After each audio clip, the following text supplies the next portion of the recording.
يادون أرانتنا بغربي ملس الحمد لله ملتشو ساتيف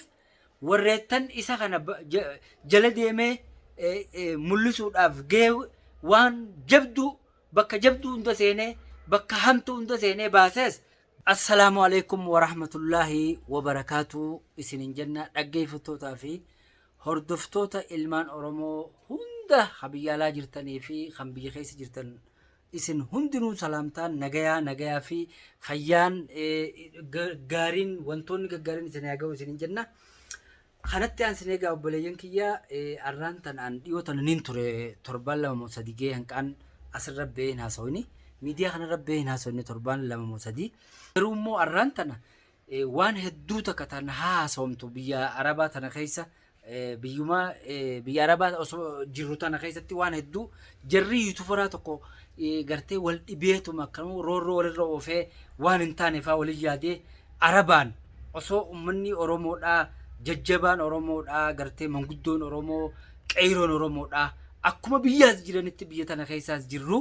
osoo kanaan waan nu dhufe takkallee soof irraa niine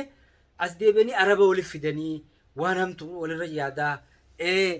ambaan alagaadhaan hamtu walirra yaadaa as geenye garuu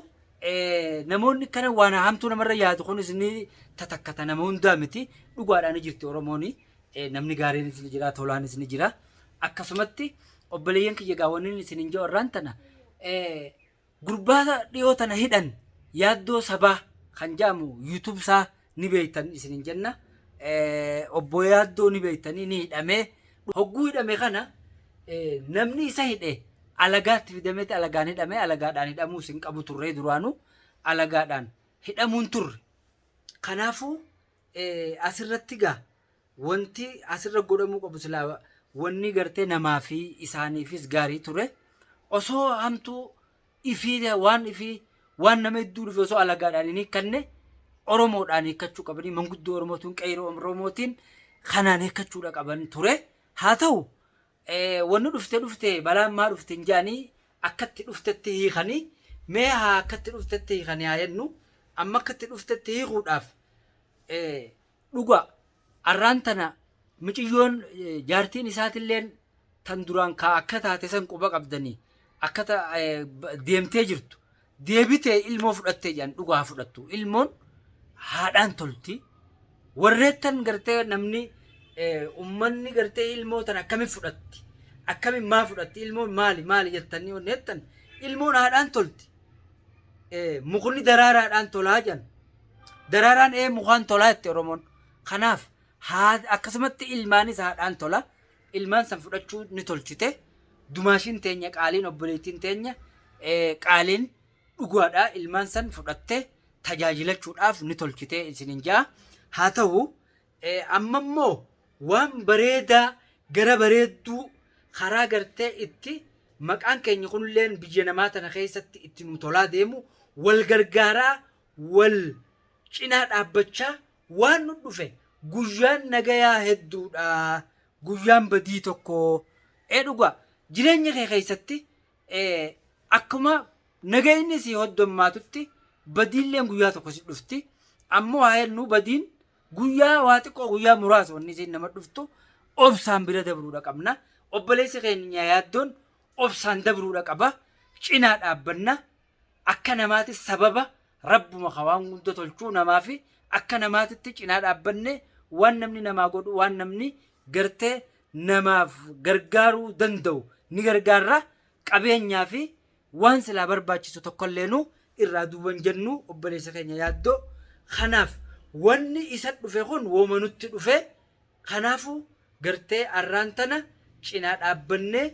waan silaa godhamuu qabu san godhuun nurratti dirqamaa isin jenna hordoftoota keenya mee haa ta'u waan kana gartee waan irraa isa dhufe tana namni muraasni qoftiin namni waa xiqqoo qoftiin ittichi aanee waan kana godhuu qofa osoo hin ta'in akkuma biyya namaa keessa jirrutti waan dandeenyuun gartee hanga humna teenya nama silaa godhuu deemu kana akka dhuunfaatti godhuu deemu kanallee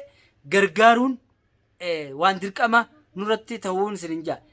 dhugaa eenyu yoo jettan obbo Bahar bahartuu faan fatiyaatu faati mana saafaan warratti cinqamee waan kana fuula duratti hogguu dura wanni kun gurbaa kanatti ta'u duratti dhaqee gartee waan kana rakkoo tana wajji qooddaterraa hanqa danda'anirraa wajji qooddaterraa tokko kanaaf isaan sanillee waan silaa gurbaan kun amma ittiin mul'ate kana maallaqaan mul'ata biyya namaa tana keessatti biitti namaa biyya namaati hogguu jedhan maallaqaa si ammara maallaqaan mul'atee jira maallaqa hedduu kan baase obbo Bahartuu kajaamu ni beeytan Baar Sufyaan akkuma daawwattootaa fi hordoftoonni keenya beekanitti abbaa mana aadde Fatiyaadhaati. Kanaafuu inni kuni dirqama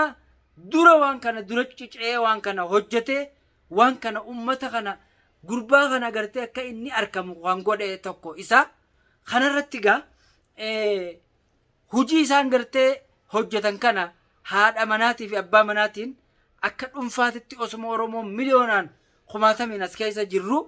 isaan duratti aananii godhuun sana haa galatoomanii ammallee duubatti hin deebinaadha bakka hundatti akkuma isaan cinaa dhaabbatanii nama rabbi isin cinaa dhaabbatu isinin jecha kana keessatti gaa obboleeyyan keenya nutis isaan kanaas waan isaan wanni isaan godhantun isaanis galatoonfachaa nutoo nama qofa goloteenya galatoonfachuudhaa miti nutis cinaa dhaabbannee nutis waan dandeenyuun akkuma walirra wayyaa qabeenyaa fi yaadaa fi waan ta'an namni akka gartee walirra wayyaatiin waa godhaa dhugaa isaan godhanii deemanii nutoo waan dandeenyuun hanqa humna teenyaatiin nutis cinaa dhaabbachuudhaaf nutis dirqama oromummaadhaa kan nurraa eegamu gurbaan amma almuhim mul'atee wujaanii arraan tana mul'atee jira. Kanaaf alhamdulillahi rabbil alamin jecha daawwattootaa fi hordoftoota keenya nutis insha Allah akkuma beektan yoo nuti ol cinaa dhaabbachuu baanne yoo nuti bakka jirru waan qabnu waan dandeenyuun yaadaan qabeenyaan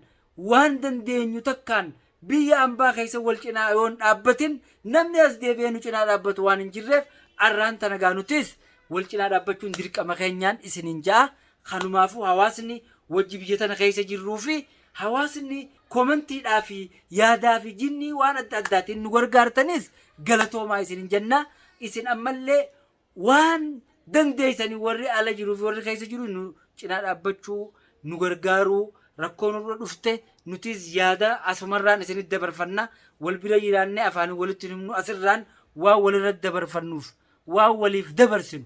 yaada qabnu qilleensarraa waan walitti himnuuf jecha asumarraa nu dhageessanii. Kanaafuu obboleeyyan keenya gurbaan haatinis ilmoo fudhatte ilmoo siitee baga fudhatte ilmaan maa fudhatti warri jettaniis dhugaadha ilmoon haadhuma biraan tolte haa fudhattuu isin jenna. An dhaamsiniin akka nama tokkotti isin qabu haa ilmoo saatii haa fudhattuun isin jaa. As deebii gurbaan eega mul'ate yoo mul'atee bakka inni mul'ate sanitti bahuudhaaf mul'atuu qofa osoo hin ta'in baasuufis isin cinaa dhaabbanna warreettan tattaaffii godhaa jirtaniis nu yaamaa wajji isin cinaa dhaabbanna wajji baafna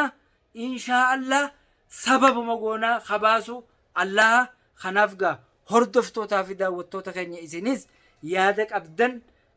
yaanniniin arraan tana gartee ani qabadhee isinii dhufe haatinis ilmoo fudhachuudha qabdii mucaanis namni tokko lamatti dararamuudhaa miti namni hanqa muraasaa miti guutuun keenya wajjinti dararamu qabna wal yaamnee yaadaa fi waan dandeenyuun wal gargaaruu qabna. Isin warri as keessa amma gartee yaaddan adda addaa miidiyaa irra kannachaa jirtan kun yuutuubii keessan irra kannachaa jirtan yaaddan adda addaa kannachaa jirtan kunis walitti deebinee bakka takkatti deebinee waan mudannoo mudatte tana furuudhaaf qophaa'uu qabdanii. Kanarrattiin waamicha isinii dhiyeessaa akka nama tokkootitti isinirrallee beeku. Kanaan isiniin jaa hordoftootaa fi daawwattoota kiyya. Kanaafuu gaa yuutuub kana akka namoota bira ga'u sheer laayik godhaa. Yaanni keenya kun fokkotamoo bareedaa waan nu dhufe kana wal gargaaru irratti nutoo taa'utti jirramoo nama wal gargaaru moo nama wal ciisee walitti waa eegumoo nama wal gargaaru nu arkuudhaaf isinilleen share like godhuudha qabdanii akka gartee